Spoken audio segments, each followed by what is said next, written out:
Quick reminder before we get started on this episode. This podcast is based on my personal experiences and isn't medical advice.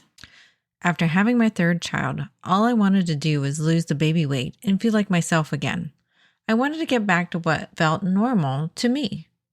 That's when I started researching healthy yet simple ways to lose weight. I stumbled upon a method that focused on controlling insulin levels by managing the types and amounts of carbs you eat. Little did I know this research would lead me to a book that not only changed my life, but ultimately changed my family's lives as well. Welcome to the Gluten Free Engineer podcast. I'm your host, Carrie Saunders. In 2011, I was diagnosed with celiac disease, a moment that changed everything. But I was determined not to let it hold me back. With my 2 engineering degrees, I set out to reverse engineer the gluten-free lifestyle, breaking down recipes, safety tips, travel hacks, and everything in between to rebuild a life I love. Whether you have celiac disease, gluten intolerance, or simply choose to live gluten-free, this podcast is for you. Join me each week as we simplify the gluten-free lifestyle, make it fun, and prove that you don't have to miss out on anything. You see, looking back, I realize now that I had signs of celiac disease even as a baby and a young child. But back then, no one really thought to check for it. As a baby, I was labeled failure to thrive. I was always the tiniest kid, just skin and bones in every photo. I can vividly remember when a new car seat law came out in 4th grade. If you weighed less than 40 pounds, you had to be in a car seat. I was mortified. 4th grade, I thought, no way am I sitting in a car seat. But the truth was, I weighed less than 40 pounds. I should have been closer to 60 pounds for my age, but no one questioned it. People just thought, that's how she is. She's just tiny. Fast forward to 2011. As a mom of 3 boys, and like so many moms, I was trying to lose the baby weight and get back to a more familiar version of myself. That's when I discovered a new-to-me eating method called eating primally. The book that introduced me to this was the book The Primal Blueprint by Mark Sisson, which I'll link to in the show notes. At first, I wasn't looking to change my life. I just wanted to lose a little weight. But what I didn't realize was how much this book would change everything.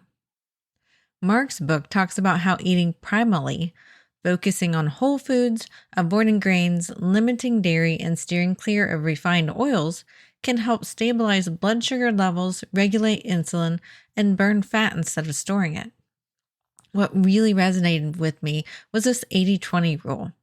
Eat primal 80% of the time and allow yourself a treat meal once a week so you don't feel like you're missing out. This was super important to me as a mom of 3 kids too. I didn't want to miss out on special birthday events. I didn't want to miss out on, maybe we wanted to have pizza for the week. I didn't want to miss out on those common things of where you just kind of eat what's available or what's enjoyable. So I dove into the primal way of eating. For 6 days a week, I avoided grains and followed the plan. On Fridays, though, I gave myself a treat meal at lunchtime. My go-to was a turkey and Gouda sandwich from our favorite deli. It was my one indulgence for the whole week. But something surprising started happening. After the 2nd week, I noticed I didn't feel great after eating that sandwich. By the 3rd week, I felt even worse.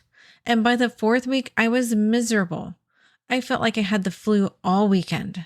Body aches, stomach aches, headaches, and migraines, but no fever. I wasn't actually sick.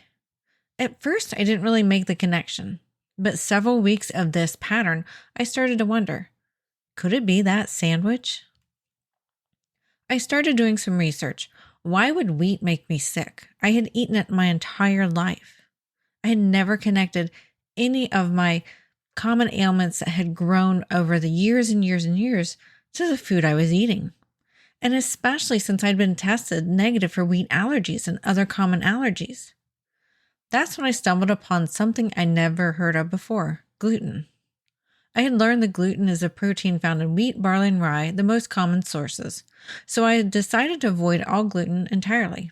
I felt better for a while, but one day I felt oddly sick again.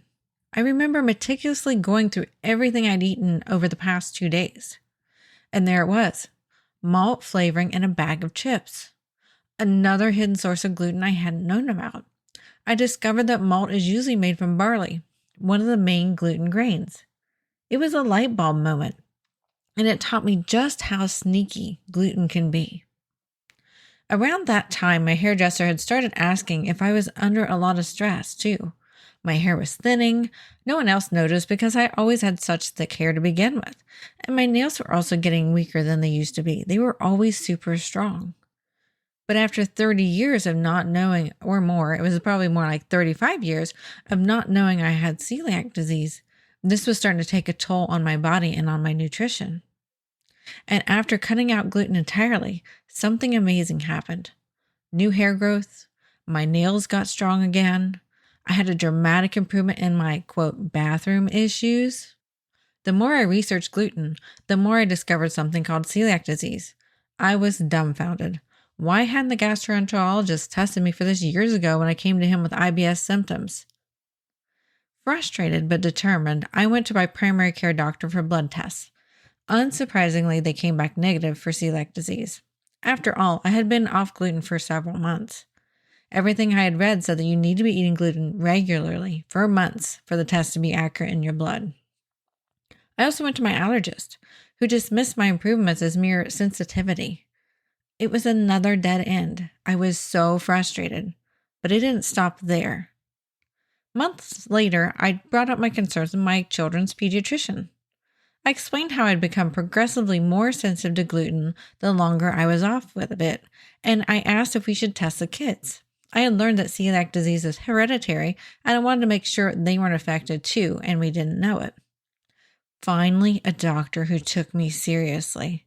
After all these years, testing was confirmed that my oldest son had celiac disease. His immune system was mature enough to show the markers in his blood. After a 2-month wait, we visited a new gastroenterologist. I brought him a detailed list of all of my son's symptoms that had disappeared and my own symptoms that had improved or completely disappeared. He had listened carefully and agreed. Both my son and I truly had celiac disease. Most people might feel dread at a diagnosis like this, but for me, it was honestly a true relief. Finally, answers. Finally, a doctor who wanted to get to the bottom of our health issues. As I learned more about celiac, everything from my childhood started to make sense. Being severely underweight, constant skin issues, migraines, and even the emotional struggles like suppressed anger. Month by month, the fog lifted. My world went from fuzzy to high definition. I was me again. I'm so thankful for that book. It didn't just change my life. It saved my son from years of undiagnosed celiac disease. It also helped us identify that my other 2 children and even my husband have celiac disease. Here's what I want you to take away from this episode. Number 1, listen to your body. You know it better than anyone else. And 2, push for answers. Don't stop until you find a doctor who will take you seriously. Because like I said in point number 1, we know our bodies better than anybody else. And we're a huge, big puzzle that sometimes needs to be taken apart. The clues need to be taken apart. And number 3, start food journaling. Track what you eat and how you feel can be a game changer. Keep in mind that reactions to food aren't always instant as well. They can take hours or even days. Journaling helps you spot these patterns.